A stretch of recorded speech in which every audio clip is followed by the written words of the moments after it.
What's up, dudes? Andy here. Today I'll be reading a story by Jordan Shingler. He posted some videos on his channel. Also, I watched this video called Thomas and Lincoln Angry with the Lot Family. Oh, I gotta put the tablet up so I can see it. I'll be reading it. Alright. An angry day for Thomas and Lincoln Loud. This is the story. This story takes place after the events from the Lighthouse episode, No Such Luck. And by the way, I've seen that episode. Yep, the Loud family treating Lincoln like a good luck charm. Lincoln was in a very angry and sad mood. He had ran away from home from Royal Woods onto the island of Sodor a week ago, due to his family treating him like a good luck charm rather than a son and brother. After the events, when Lynn labeled him as bad luck, and they made the family ban Lincoln from joining their activities, sorted his stuff from his room, and made him sleep outside in the cold evening. Lincoln told Thomas and his friends the whole story, and then they were outraged. "Disgraceful," put in Gordon. "Disgusting," said James. "Despicable," finished Henry. Percy wished angrily. How could they do this to their own son and brother? Lincoln agreed and burst into tears, and he sobbed and sobbed. But Edward puffed at Lincoln and spoke kindly to him. There, Lincoln, my dear boy," he said. "Whenever you're sad, come and talk to us. We would understand it." Lincoln smiled at Edward, Thomas, and the other uncles. Everybody on Sodor has heard about Lincoln being treated like a bad and good luck charm by his own family, and they all felt sorry for Lincoln and very angry with the Lot family. Hold on, I got a screenshot. I gotta screenshot that. The next day, the Lot family arrived at Sodor Airport from Royal Woods, and they all felt very guilty, including Lynn, for the way they had been treating him. Edward was riding with his passenger train when he saw the Lot family on the platform. His face went very stern. Edward steamed to a halt and said sternly, "What are you doing here on Sodor?" He said. Laura spoke first. "We came to Sodor to find Lincoln and apologize to him for..." Before Laura could finish, Edward spoke up. "Pardon me for interrupting, Laurie," he said. "Lincoln is here on Sodor, but he told me in the other engines the whole story. You have all done a very wicked thing. I don't know if Lincoln could ever forgive you." Lynn sobbed. "It's all my fault. I labeled him as bad luck, all because I lost a baseball game." Miss Rita Loud said, "Edward, do you know where Lincoln is?" she asked. Edward replied, "He's with Thomas shunting trucks at Tidmouth. I'll take it to him," he said. The Loud family smiled a little, and they all said, "Thank you, Edward." And the got board passenger train bound for Tidmouth sheds. Meanwhile, at Tidmouth, Thomas with Lincoln riding in his cab were happily going enjoying some quiet work, shunting the trucks into their places. Lincoln was feeling a bit better and spoke to Thomas.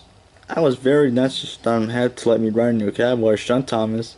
I'm feeling better already." Thomas smiled at his friend and replied, "I'm glad to hear that, Lincoln," he said. The two friends talked while they worked. Then Edward led with the coach to the small shed next to Tidmouth. Out of the coach came out 12 people. It was the Lot family. Thomas and Lincoln's faces turned from happy to angry. James and Emily were still at Tidmouth sheds when they saw the Lot family, and they became angry too. The Louds were about to walk alongside Thomas, but Thomas reached steam angrily at them. The Louds coughed, and Lynn Sr. said, "Thomas, why did you reach steam like that?" But Thomas didn't say anything, neither did Lincoln. They both still got their backs turned. Lincoln realized what I've done and came to 1,000 miles to Sodor to find you and apologize, said Rita. Lincoln didn't speak to his mom. James and Emily spoke. Emily thundered, Y'all shouldn't have treated poor Lincoln like a bad and good chart. Especially you, Lynn. There's no such thing as luck. James added. Emily's right. And it serves you all right for the things you have done to Lincoln. Banning him from your activities, selling his stuff, made him sleep outside in the garden in the cold evening. Then Lincoln shouted out, James and Emily are right. You're all monsters, he said. Then the lads burst into tears, including Lynn. The lad said, scolded Lincoln, we're, we're really sorry, Lincoln. Please forgive us. Lynn said, I'm sorry for treating you and labeling you bad luck. I promise it won't ever happen again. Please forgive me. Reed and Lynn Sr. both said, we're also very sorry for treating you like this, son. You're right, we're monsters. Then all went down and used crying their eyes out. Thomas steamed up to their turntable, turned around facing the lads, and he steamed out the turntable, looking quite sorry for them. Then Lincoln turned around to his family. Then he walked to them. Lincoln took a deep breath and said, guys, I forgive you all.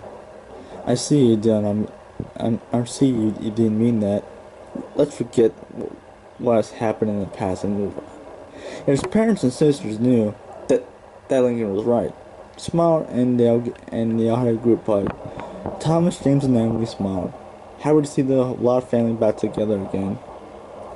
Then Thomas steamed closer to the Lott family and said, I'm glad you have learned your lesson. I'm very sorry for reaching steam at all of you like that. That's alright, Thomas, said Lynn. And we're accepting your apologies, Lynn said happily. The fact controller who arrived in his blue car a while ago, he had heard anything and smiled. So that was Thomas and Lincoln and with the Lott family. Thanks to Jordan Shingler, and he says, imagine if Lincoln, who had enough of wearing the squirrel costume, plus his family not thinking and caring about him, it runs away to Sodor to see his good steam-engine friend Tom's tank engine and telling him his story. The Lott family arrived on Sodor to apologize and take Lincoln home, but Thomas and Lincoln gave him the cold shoulder, or Thomas gave Lincoln's family the cold buffer. So that's about it. So thanks to Jordan Shingler for this story right here. Jordan, if you watch this, dude, great story, dude. That's the best one you ever did so far. So thanks for watching. Be sure to subscribe for more vlogs/stories. Like, comment, share, hashtag I'm a creator. Thanks for watching. I'll see you guys next time. Peace out, my dudes.